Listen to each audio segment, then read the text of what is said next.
In today's video, I'm going to teach you how to unpublish a site in GoDaddy Websites plus Marketing Builder. If you need to temporarily take your website offline, GoDaddy makes that process pretty straightforward. In this walkthrough, I'll show you exactly where to find the setting and how to confirm the change so your site is no longer publicly visible.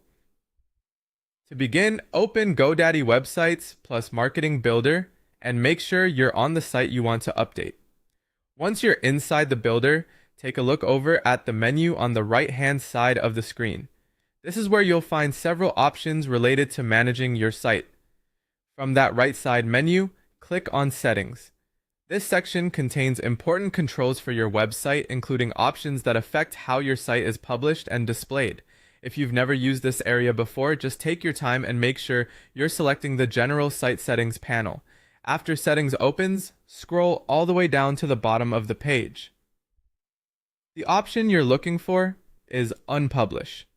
Because this action affects whether your website is live to visitors, it's usually placed lower in the settings area, so don't worry if you have to scroll a bit to find it. Once you see Unpublish, click on it. At this point, GoDaddy will typically ask you to confirm your choice. This extra confirmation step is there to help prevent accidental changes, especially if your site is currently active and accessible to the public. When the confirmation prompt appears, go ahead and confirm that you want to unpublish the site. After you do that, your website will be taken offline and visitors will no longer be able to access the published version.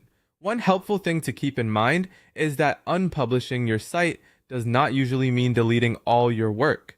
Your content and design should remain inside the builder, so you can continue editing and republish later whenever you're ready.